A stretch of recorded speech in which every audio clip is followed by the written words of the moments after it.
We continue in chapter 4 of The Quest, and I invite you this morning to hear anew Beth Moore's statement, there is no quest without questions. Beth Moore says that in the Jewish faith tradition, faith is formed in the process of asking questions. If you look at even the Passover meal is directed by those who ask a question, and the meal itself answers the question. Beth Moore says that we as Christians have taken this idea of faith or surrender and stripped away the wrestle that comes with yielding. Ultimately, we are called to yield to God like Jesus in the garden, not your will, Lord, but mine. But the process of wrestling with God, according to Genesis 32, brings us face to face with God so that we can yield. Why would you ever yield to something that you haven't touched and known? Today we are in the Gospel of Mark, the 14th chapter, starting at verse 32.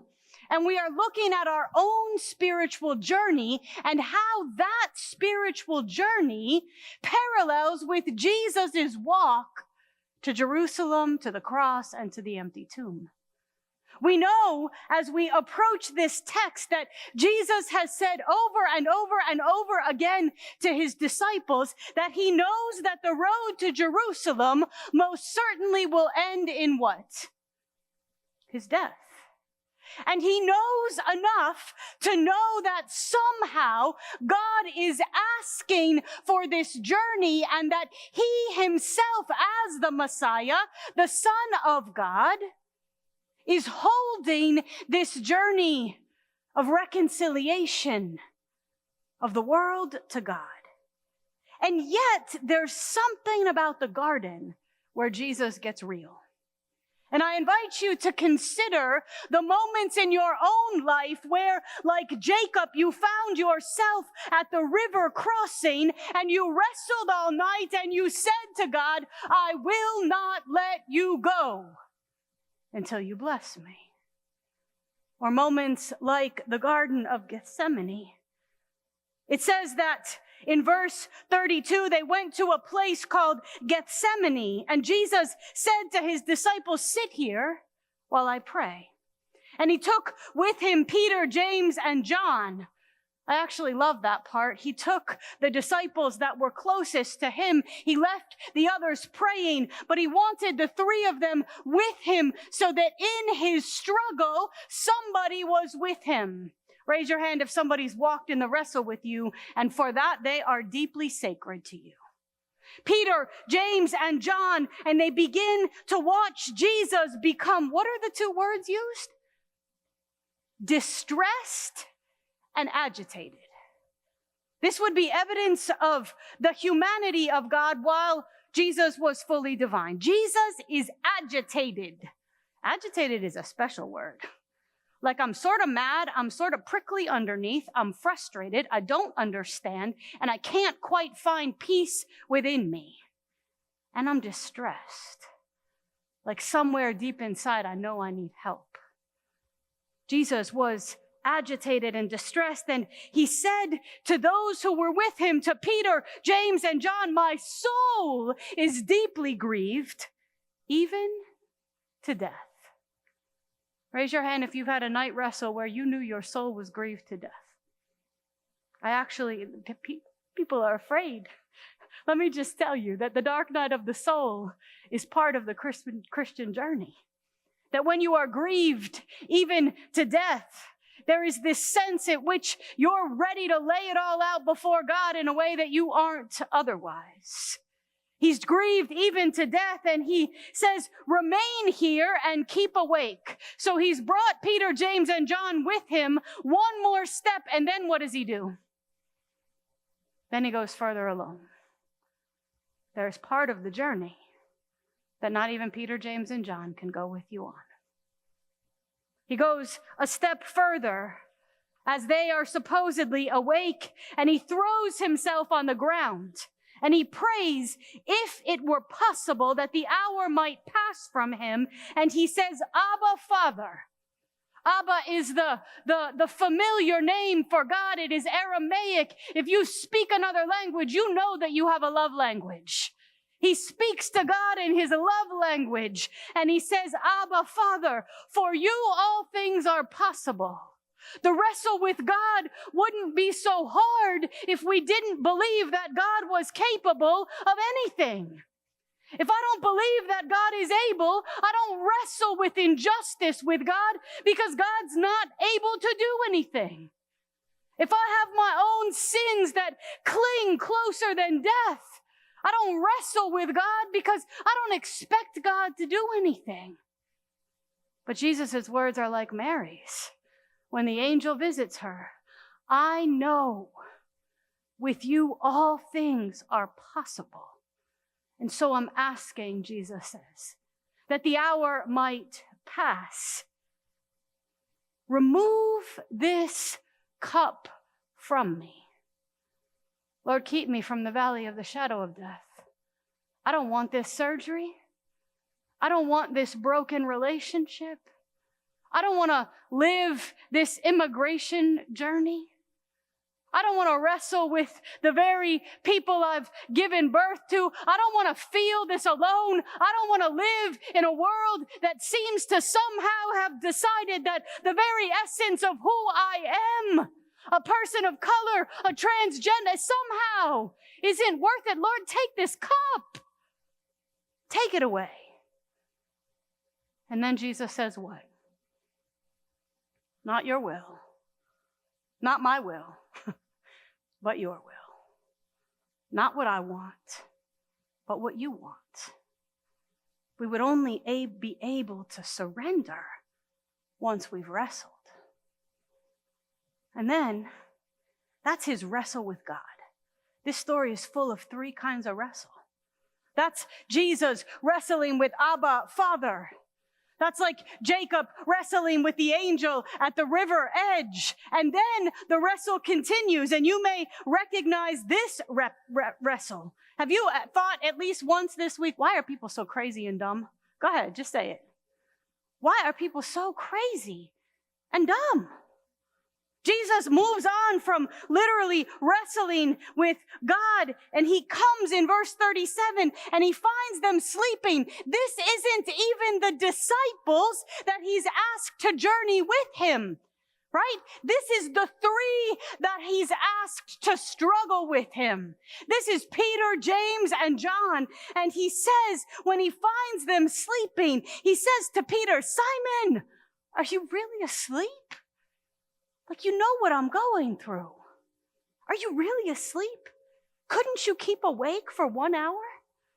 You need somebody to wrestle with you, but you need to know that they are not God. You need somebody to wrestle with you, but at some point in your wrestle, they will fail you. They will fall asleep, they will get distracted, or they will have their own wrestle. Could you not keep awake 1 hour, Jesus says? Doesn't he sound human there? Keep awake and pray that you may not come into the time of trial. The spirit indeed is willing, but the flesh is weak. And again, Jesus went away and prayed. That's like when your mother chastises you, and then instead of punishing you, she just goes quiet. It's worse. It's worse. Jesus leaves them there, walks away, goes and prays again. Went away and prayed, saying the same words. You know what that means? It means that twice Jesus prayed this prayer. And if you have journeyed in your quest, wrestling with God, you know what I mean when you say the same prayer over and Abba, Father, for you all things are possible. I said it once and I believe it again. God, for you anything is possible. And so I am asking you one more time, God, take this from me.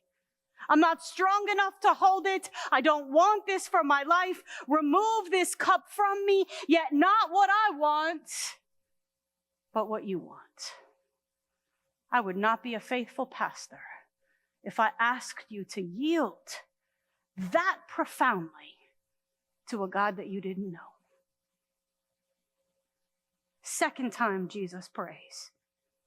Once more he came and found them sleeping, for their eyes were very heavy. I go to bed early, you know this, right? I understand it is a full struggle when you are tired. Like it is literally the fight of your life, right? Their eyes were tired and they fell asleep and they didn't know what to say to Jesus. Sometimes when we wrestle with our own humanity, we don't even know what to say back. He came a third time. It doesn't say that he prayed the same prayer, but why wouldn't he have? Abba, Father, I know for you all things are possible. I know you can do this. I know you can change this. So remove this cup from me, but not what I want, God, what you want. Third time. Comes back, finds them. Are you still sleeping and taking your rest? Enough! The hour has come, he says.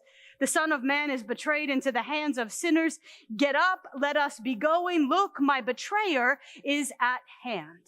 Jesus wrestles with God, but Jesus wrestles with the people that he loves. Raise your hand if you've wrestled with them this week.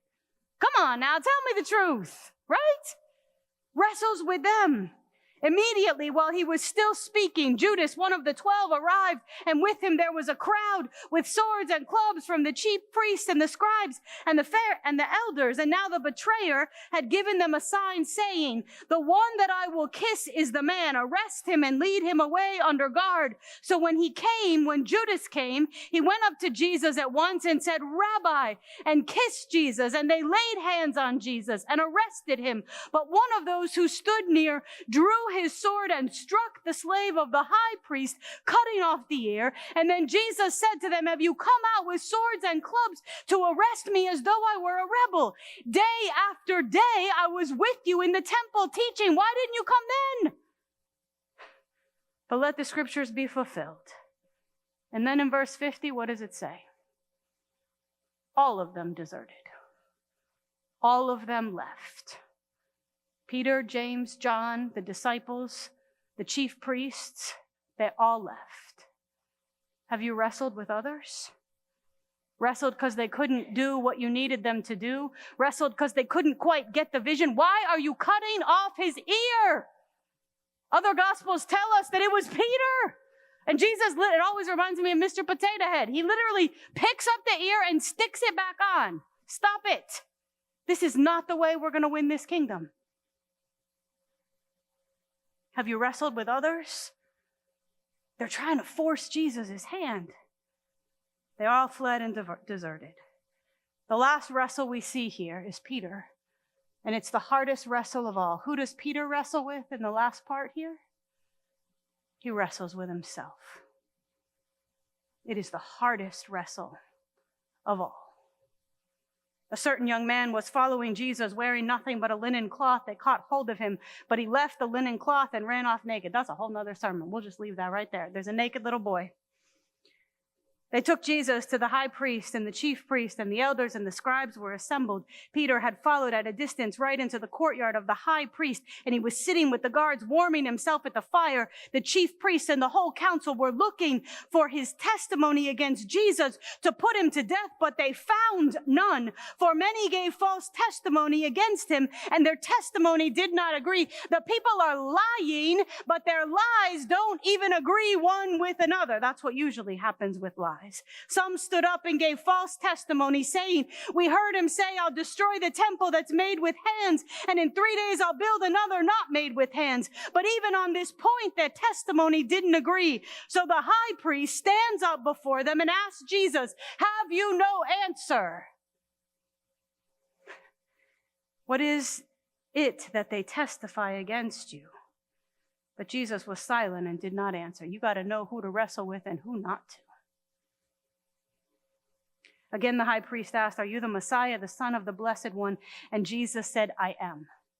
I am the Messiah, the Son of the Blessed One, and you will see the Son of Man seated at the right hand of power and coming with the clouds of heaven." And the high priest tears his clothes. It is the absolute expression of blasphemy that Jesus would imply that he is God in this moment. And he says, you have heard the blasphemy. Why do we even need witnesses? What is your decision? They condemn Jesus to death. They spit on him, blindfold him, strike him. These are the religious folks, people. These are not the Romans. His whole community turns against him. Prophesy, they say. The guard also took him and beat him. Why not? If your own people are beating you, why not let somebody else? While Peter was below in the courtyard, one of the female servants of the high priest came by. When she saw Peter warming himself, she stared at him and she said, you also were with Jesus, the man from Nazareth. But Peter denied it, saying, I do not know or understand what you're talking about. First time. And he went out into the forecourt. Then the cock crowed. The female servant, on seeing him, began again to say to the bystanders, this man is one of them. But again he denied it. And then a little while after, the bystanders again said to Peter, certainly you're one of them, for you are Galilean and you talk like one of them. But Peter began to curse. He swore an oath, I do not know the man you're talking about. And at that moment, the cock crowed for the second time, and Peter remembered. Lord Jesus, save my soul. You told me I would do this. You told me. He remembered that Jesus had said to him, before the cock crows twice, you will deny me 3 times. And he broke down and wept. And he began to wrestle with himself. Raise your hand if you've wept in a wrestle with yourself. It is part of the spiritual journey. Peter doesn't give up. Peter doesn't give up, just like Jacob at that river's edge when the angel of the Lord appears. Jacob says to the angel, I will not let you go until you bless me. That's your word in the quest today. I won't let you go, God, till you bless me. And in that process, the angel of the Lord asks Jacob what his name is. And Jacob says, Jacob. And the angel says, you will no longer be called Jacob. You will be called what? Israel. And what does Israel mean? The one who struggles with God and with humankind.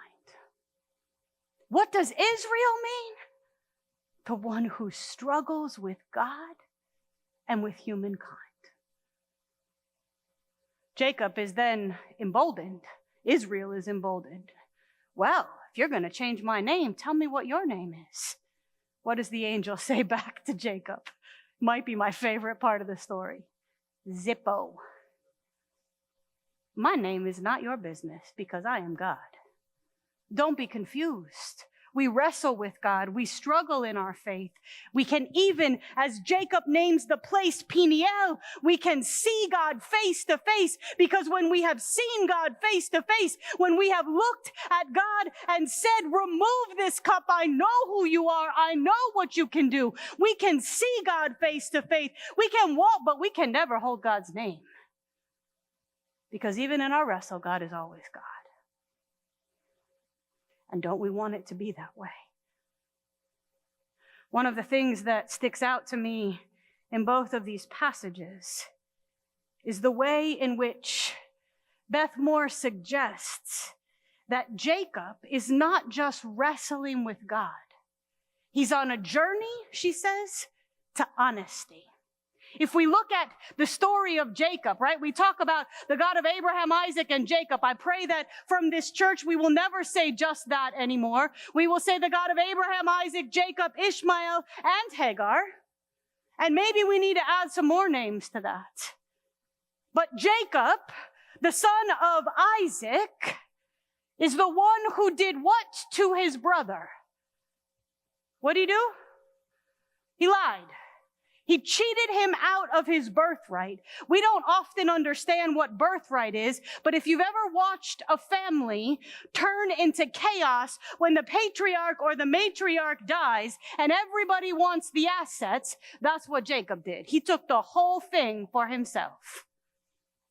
And once that happens in a family, it takes years for that kind of bitterness to resolve. He takes it all by tricking his brother with his mother's help, takes the birthright, leaves because now he's tricked his own family, ends up finding a woman named what? Who's the love of Jacob's life? Who knows? Rachel. He sees Rachel and his life is never the same. And he says to Laban, I'll do whatever you want so I can marry your daughter Rachel. Laban's smart. He says, fine, work 6 or 7 years. I don't remember how many. Jacob does it. He shows up to get married. Who's behind the veil? Not Rachel. Leah. I always feel bad for Leah. Lord, have mercy. Right? God of Abraham, Isaac, Jacob, Hagar, Ishmael, Leah, and Rachel. Literally, Laban tricks Jacob like Jacob tricked his family. Sometimes the sins in your life come back to bite you. And sometimes that's how we learn our lesson. Beth Moore says that Jacob is literally on a journey to honesty. He's not just wrestling with God in the midst of an unjust world. He's beginning to take accountability and beginning to reconcile himself in the places that he has harmed. So what is your journey? Are you somebody who's always told part of the truth but not the whole truth? Maybe to protect yourself. And God's calling you to a journey of transparency. Are you somebody who's always found somebody else to blame for conflict? You're constantly deflecting and seeing the issues in somebody else, and God is calling you on a journey to accountability. Are you somebody who's so wrapped up in shame that you can't claim God's grace? And God is walking you on a journey to wholeness. Has ego been your issue? And you can see now in retrospect, Lord, you've been patient with me. And God is walking you to humility. Maybe you're bitter. You can see so much of what is possible, and the world has let you down. And God is walking you from bitterness to joy. What is your journey that brings you to the river to wrestle with God? The journey is as important as the wrestle where you meet God face to face. But the power that is present in the wrestle requires courage. There are people that say that courage is the mother of all virtues. I honestly never heard this, but the more I've looked at it in preparation for today, it makes sense. We're going to watch a clip from Maya Angelou where she talks about courage.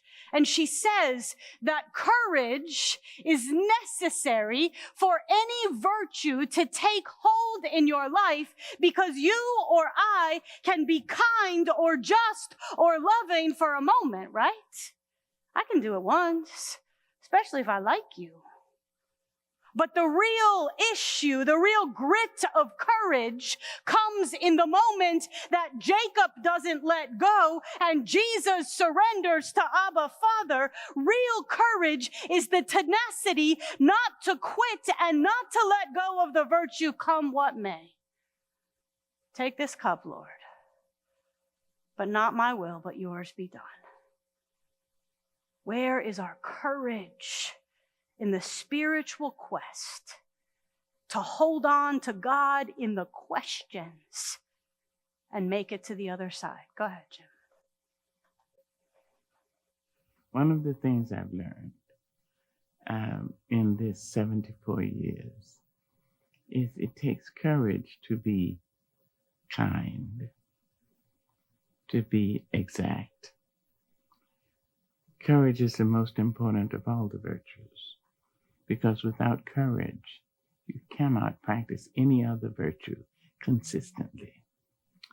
You can be anything for a while, erratically, spasmodically, but to be that thing, to be fair, when it's not to your betterment, to be kind, when it's so difficult, and people around you are being unkind. It's very difficult. If you don't have courage, you'll give it up because people will shame you out of it. You mean you'll take that? Oh no, are you stupid? When your inner self tells you patience. Patience. It's very difficult. But if you have the courage, you say to somebody else who is a naysayer, you say, well, it's okay. Never mind. That's all right. I'm taking care of that. You seem to many people to have tremendous courage. I have it, but it's not like, graven in stone or something. Where'd it come from? Well, I've worked at it, and I still work at it. You still work Of course, because I have the moments, too, as anybody else. I mean, it's not something that now I've got it. Hey, Something that we say, now I've got it. Faith is not something that we say, now I've got it. It is a day-by-day decision to not only walk with God, but to bring the fullness of our question before God. And perhaps the person in this story, to me, that has the deepest courage is Peter. Lord, you can't wash my feet. You can't serve me like that. Jesus says, Peter, if I don't wash your feet, you can have no part of me. Wash my feet, wash my hands, wash my head, wash my whole body. Peter, you're going to deny me, Jesus says at the Last Supper. Lord, I will never deny you. And the cock crows a second time. And Peter has denied 3 times. And he kneels down and he weeps bitterly. But he has the courage to keep going. He does not give up. He wrestles through the next chapters and becomes the person on whom the church is built. Your wrestle is important. Your courage to name your questions is important. Your courage to take the next step after you have seen God is important. And your courage to know that God's grace is there, even when you're weeping bitterly, is important. So may we, as the people of God, quest with all of our heart, seeking after a God who holds our questions, who wrestles with us all night. And at daybreak, what happens to Jacob? He is blessed.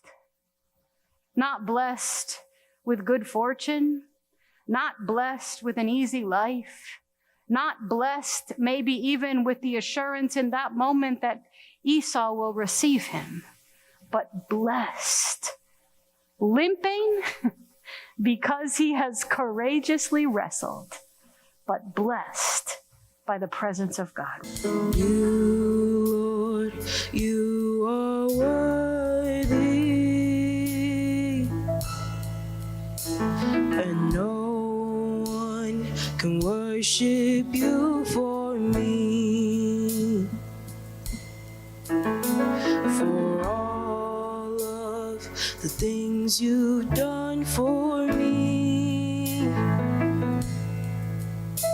and no one can worship you for me. Here's my worship, all of my worship. Receive my worship, all of my worship. Here's my worship, all of my worship. Receive my worship, all of my worship.